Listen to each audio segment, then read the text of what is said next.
Jerry. Yeah, Groucho. Get a load of those two over there. With all the beautiful models running around town, we get stuck in a used car lot. Look at them. I can't. I didn't eat dinner yet. Well, give up dinner. You will eventually. Because these two are going to be our dates for tonight. Those are our dates? What's the matter? Girls gone out of style? Hey, Groucho, I got a system. Not much of one, but go ahead. Well, when I go out with a girl I don't like, or Dean Martin, I close one eye and I think of Lana Turner and Rita Hayworth. What do you do with the other eye? I'm driving. Dad gave me the car, you know. Now I'm thinking of Lana Turner. Come in, Lana. Come in, Lana. Come in. Roger. Rita, over.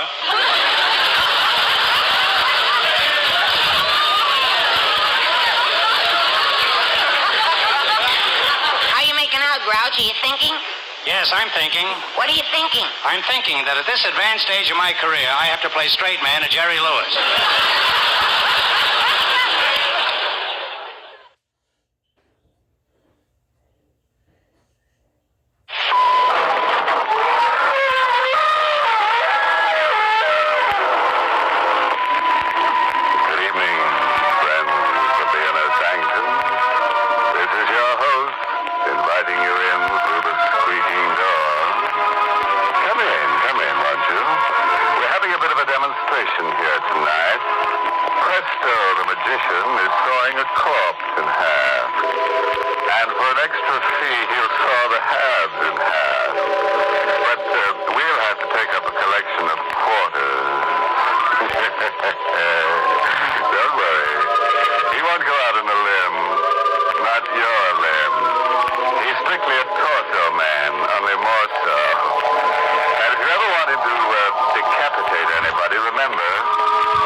Mystery, Over My Dead Body, is an original radio drama written by Robert Sloan and stars Larry Haynes in the role of Robert with Vera Allen as Mary.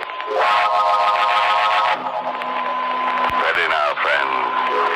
You've heard of dead men who turn over in their graves, haven't you? Well, tonight's story is about a grave that turns over on a dead man. The casket was ordered from the local undertaking establishment. It was delivered to a private mausoleum on the estate of old Mr. Edgar Finley.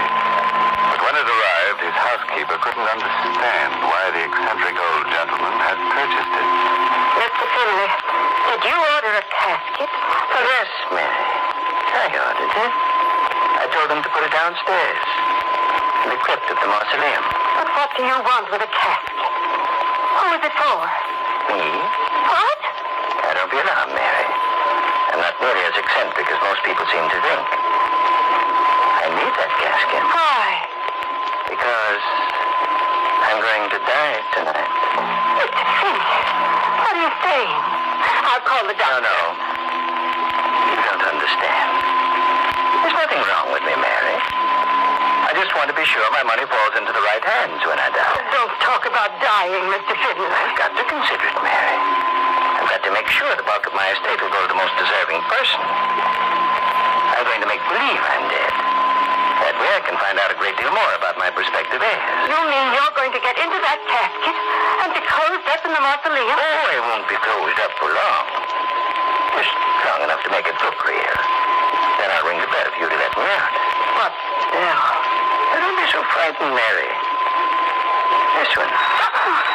There's a wire running from this room to the mausoleum. Oh, Mr. Finley. I'll connect it up with the casket before you close me in. And whenever I need you, I'll just ring the bell. No, I won't let you do it. Mary, you'll do as I say. Now stop being such a sentimental old fool and get yourself a pencil and a piece of paper. I want you to take down the addresses of my niece Eleanor and my cousin Robert. You'll have to send them telegrams in the morning. Telegrams? Notifying them of my death. Don't you understand, Mary? Mr. Edgar Finley has just passed on.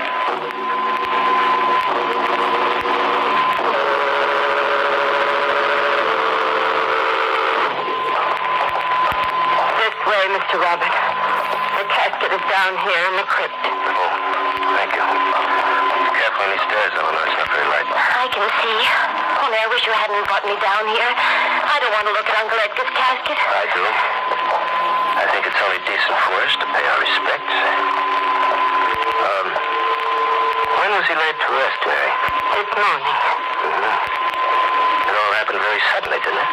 I mean, nobody ever knew he was sick. Well, What did he die of? his heart, Mr. Robert.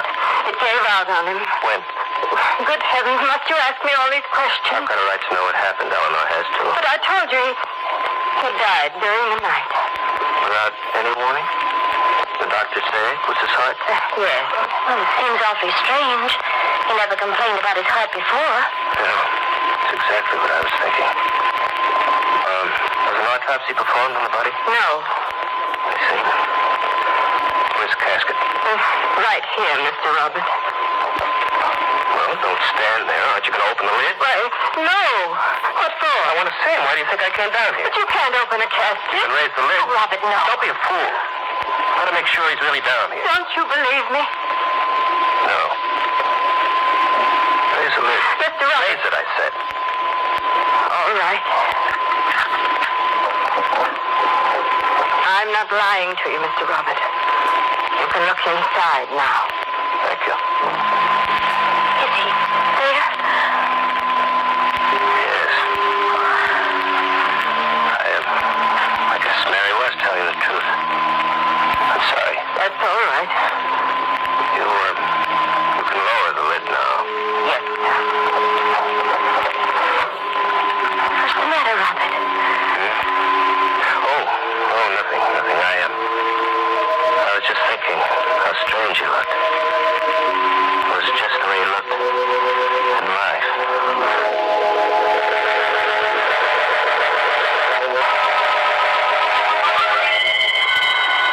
All right, Mr. Finley, I hear you ringing.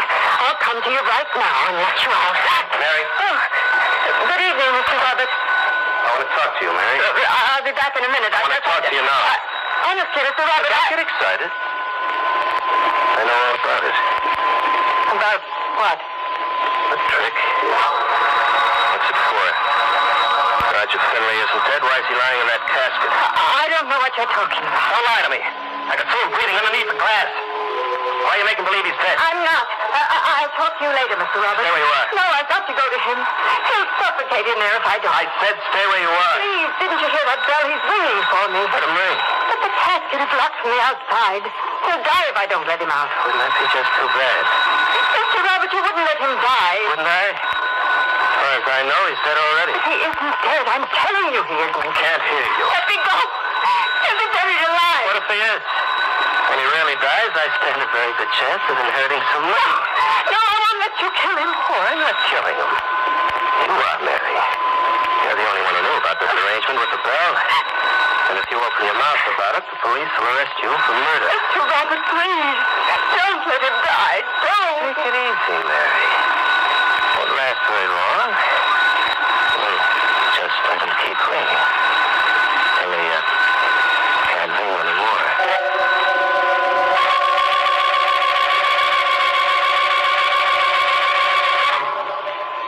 No. Stop ringing. It's all over now. You killed him. Be quiet. You let him suffocate in there without lifting a finger to help you. Stop it, will you? You won't get away with it. Would I? Who's going to stop me? Your mind will stop you, your conscience. You'll hear that bell ringing in your mind as long as you live. Shut up. You'll hear it, Robert, day and night. You'll think about him in that casket, tortured and gasping for his last breath. You'll never be able to forget. I told you to shut up. What's that? What's that bell? He's still alive.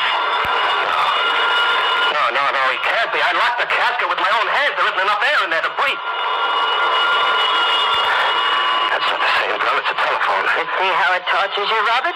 You see how it preys on your mind? Don't talk about it. Answer that phone. Yes, sir. Hello? Hello, Mary. This is Mr. Cadman calling. Yes, Mr. Cadman? I'd like to speak to you about Mr. Finley's will. As you know, I was Mr. Finley's attorney, and something has come up that particularly concerns you. Can I speak to you later, Mr. Cadman? Huh? Oh, why, certainly. I'll be home all evening. Thank you, sir. What does Cadman want? Something about the will. He wants to speak to me. Why didn't you find out what it was? I didn't think you'd let me talk. You're so nervous about that bell. What's the matter? Listen. Can't you hear it? What? The bell. It's ringing again. I don't hear anything. It's him ringing the bell. He's still alive. Oh, you're just trying to frighten me. It's there, I tell you. I can hear it. Alive. Listen, Robert. Listen.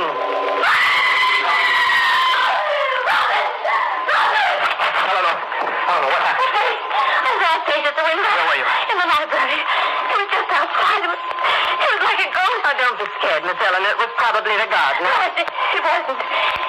It was Uncle Edgar.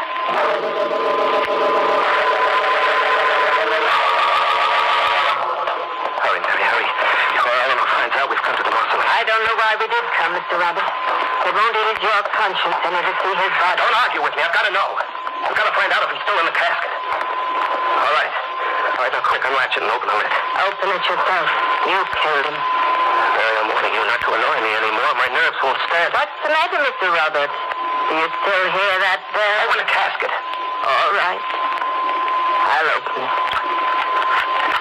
Do you want to raise the lid, or shall I? Never mind, I'll do it. He's still there. He's there, all right. Only this time he's dead. This time his tortured body is tightened up and twisting from gasping for air. Stop it. What's wrong, Mr. Roberts? Are you afraid to see what you have done? Close the lid. Look, Mr. Robert, look. He's rolled over in his grave.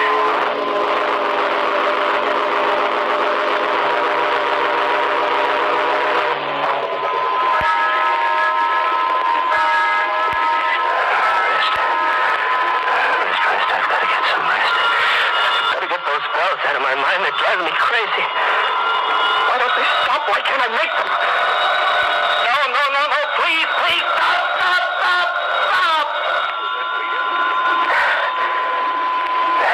That's better. That's better. That's the way it's gotta be. That's gotta be silent in my mind. They're close again. That bell, he's swinging it from his grave. I gotta stop him. I've gotta cut the wire. Mary, where are you? In here, Mr. Robert, in the living room. You're ringing that bell. What bell? I can't hear anything ringing. What? It stopped, huh? It's your mind, Mr. Robert. There wasn't any bell. Don't lie to me. You've been ringing it all the time, haunting me with it. I don't know what you're talking about. Where's the wire? Where is it? Where's the bell? Right over here. Give it to me. Mr. Robert, Give it look to at me, I said. I'll fix it so it won't ring again. There. Disconnected now. It won't ever ring. No, I can't see. It's another bell. There's only one, Mr. Robert. You're doing it. It's a trick. You're doing it with your foot. You want me to lose my mind? Let me go. Here, see? It isn't ringing anymore. I warned you not to torture me, Mary. I told you my nerves wouldn't stand. Gotta stop you from ringing that bell.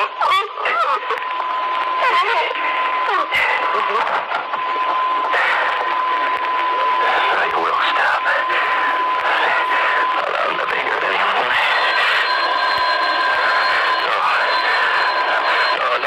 Make it stop. Make it stop!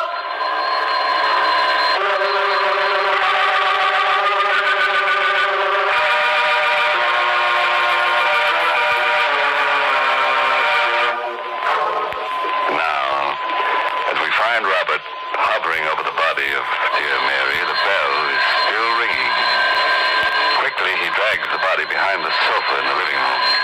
And as the bell stops, he hears a door open behind him and footsteps in the hall. Who's there? Who's out there?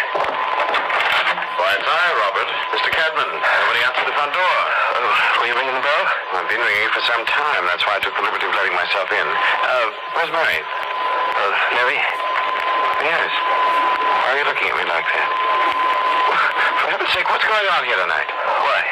Well, I called Mary earlier in the evening about Mr. Finley's will. She said she'd call me back, but she never did. Why, I don't know why not. Well, neither do I. I've been phoning here all evening, but nobody answers the call. Oh, that's what the bells were. What? Nothing. Yes, Robert, I've got to speak to Mary about some very important business. Where is she? Well, I don't know. Well, you'd better find out if you... Now, look, what do you want, Mr. Cadman? Make it short. Mary's gone into town, and I'm busy. Too busy to find out about your inheritance.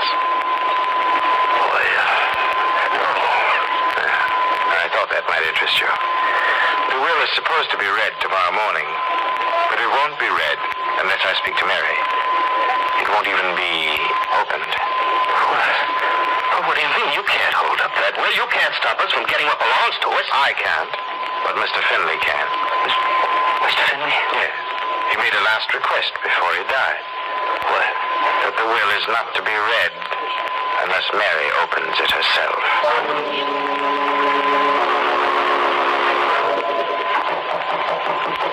Mary? Mary? Who's there? It's I, Eleanor. What do you want? Oh, Robert, why are you in Mary's room? I'm looking through some papers. Mary's gone away for a few days, and Mr. Cadman said the will couldn't be read unless she opened it. She must have it here. The will? Uncle Edgar's will? Yes. Well, don't stand there staring at me. We've got to find that will. But Mary hasn't got it. How do you know? Where is it? Well, Mr. Cadman must have it. He was Uncle Edgar's attorney. Well, then why does Mary have... The bell is ringing again. Maybe it's Mary. Maybe she's come back. No. It's from across the hall from Mr. Finley's room. I can't understand why a bell should ring in there. I've got to find it. Wait. Why, there's I stop. don't care. I've got to know why it rang. Robert, please don't go in there. Why not? Because he wouldn't want you to disturb his room. Don't be a fool. Someone's working against us, Eleanor. Someone who doesn't want us to inherit that money. Who? Well, Mr. Cadman, maybe. It'd be just like him. There it is again. It's over here, Robert. It's right beside the bed. What? It's the bell that was downstairs. The one I yanked the wires from. It's been connected again. Who could have connected it? I don't know. I'm going to have a talk with Mr. Cadman. Wait for me, Eleanor. I'm going to find out about that will. I'm sorry, Robert. I'm not at liberty to show you the will. No one can see it without Mary's permission. Get up. What? Get up, I said. Open the safe. Put down that gun, you fool. Do as I tell you. Open the safe. No argument, Cadman. I mean every word I say. All right, Robert. I'll open the safe. Be quick about it. Certainly. Why are you in such a hurry? Because I don't trust you. I think you know too much. About you? About old man Finley. I think you were in on the plan from the very beginning with Mary. I haven't the faintest idea what you're talking about. Come on. Isn't that safe open yet? It will be in a moment. Now, what do you want? What do you think? The will. Give it to me. Robert, you're making a great mistake. I'll be the judge of that. Disregarding Mr. Finley's... Give me the will. Very well, Robert. Here you are. I warn you, I'm going to report this to the police. Oh, no, you're not. You're not going to report it to anybody.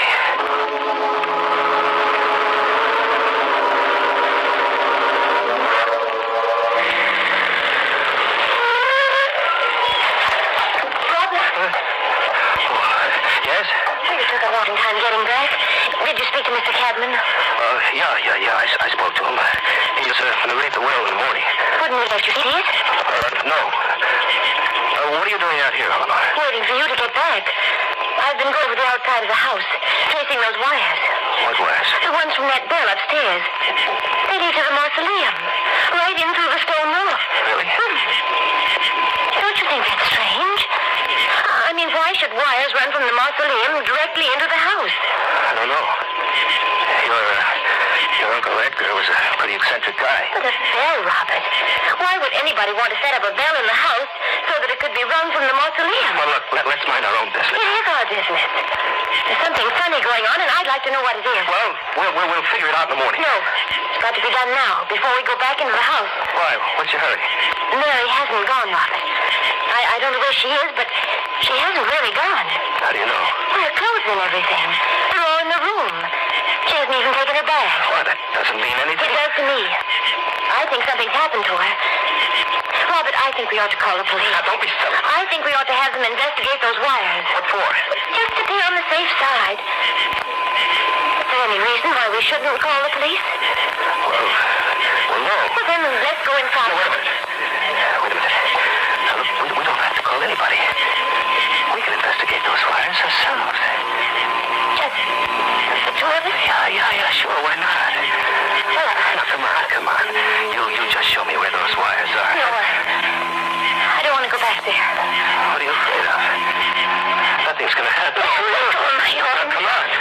It'll just take a few minutes to check on those wires in the mausoleum, and then we can come back and call the police. No. I'm not gonna let you have your way, Eleanor. I want to see about those wires. And I wouldn't think of leaving you all alone in that big house. You're hurting my arm. I don't want to hurt you here, but you're gonna come with me. Are you ready? Yes. Yes, I'm ready.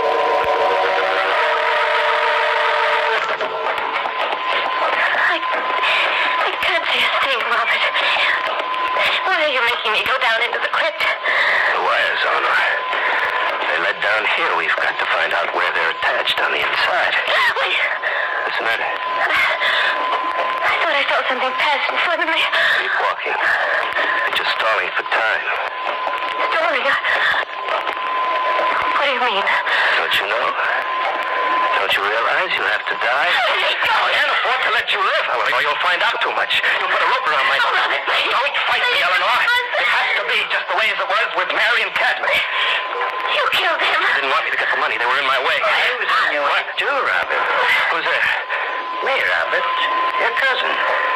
Edgar Finley. Hey. No. You're dead. I would have been. If I hadn't protected myself against a murderer like you. One side of that casket comes off, Robert. It opens from the inside. You just made believe you were dead. I had to, as soon as I found out what you were trying to do. Well, I never expected you to murder anyone else. Run for the police, Helena, quick. Come back here. Run. Stop or I'll come after you. You won't do anything of the kind, Robert. You'll stay with me. Will I? Didn't you know I had a gun, Mr. Finley? You won't get out of here, Robert. I won't let you out. Come on, Mr. Finley. Come on, get the rest of it. Very well. Let go of my neck. Let go. Let go. Robert. I'll never let go.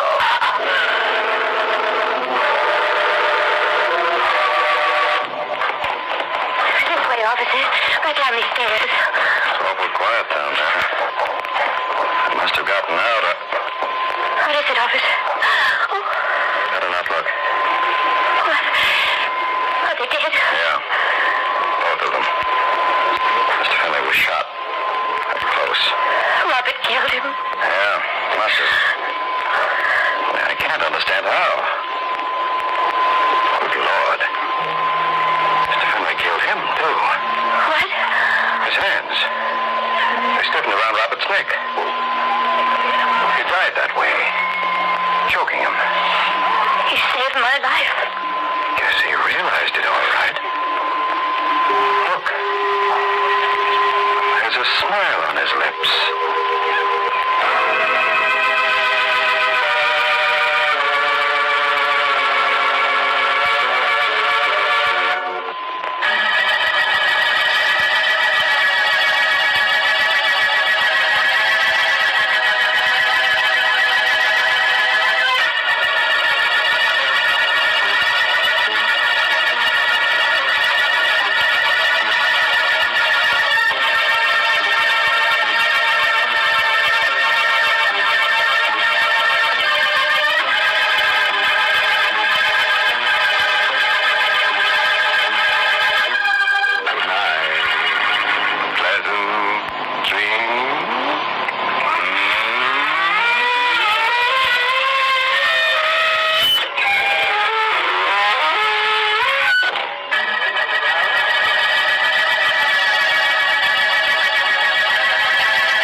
beautiful, the woman I love, living right upstairs. Oh, stop, Costello. You're not in love with Susan.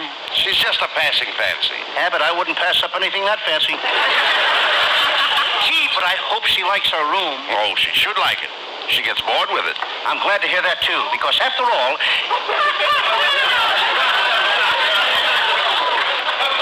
What did you say?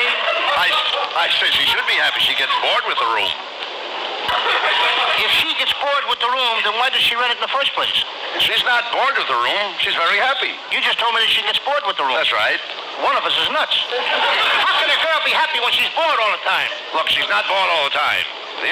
She only gets bored 3 times a day. Where is she getting all that lumber? I'm not talking about lumber. I'm talking about boards. Susan eats her board. Who feeds her all these boards? A landlady. Susan made arrangements with the landlady to eat her board 3 times a day. 30 days a month. I'm moving out of that place. Why? That Susan Miller is going to eat me out of house and home. I'm just trying to tell you that Susan is very happy with her board and she likes her room. That room hasn't got a floor in it. There's a cute kid. Just rented the room today, already she ate the floor. She did not eat the floor. I simply said there was no floor in the room. You could be mistaken, you know. Anybody that will eat boards 3 times a day is liable to eat the floor and the doors and the windows. Look, what are you getting so excited about? What business is it of yours what she does with her room? I'll make it my business, brother. Her floor happens to be my ceiling. I don't mind you knocking the props from under me every week, but I ain't going to let that Susan Miller eat the roof over my head. Costello, you annoy me. All I said was there is not a floor in Susan's room. Just a second, Abbott. Have you been to Susan's room? I have. You opened up the door? Yes. You stepped into the room? I did. What did you step on? The floor. Ladies and gentlemen, this man has deliberately and with molasses aforethought been misinforming the public. I rest my case. All right, Costello, there's no sense in getting yourself into a frenzy. A what? Frenzy. I ain't make up frenzies with nobody. Now, wait a minute. I'll try to explain by giving you an example. You have a floor in your room. The plaster is all cracked, so you have a floor in your ceiling. I got a floor in my ceiling? How do you like that? I've been living upside down for 6 years and didn't know it. Costello, you're all mixed up. I'm trying to tell you that Susan's room is perfect. It has no floor, and she's happy because she gets bored with the room. Here we go again. The reason why she likes to get bored with the room is because she's hungry after a hard day at the studio and rushes home and eats like a beaver. Now he's got her eating beaver board. Costello, I don't know why I get into these arguments with you. We argue and fight, and it always ends up the same way. You're just plain stupid. I am not. I'm pretty smart. Costello, if you're smart, I'm a monkey's uncle. Well, I am smart. Now let me see you hang by your tail.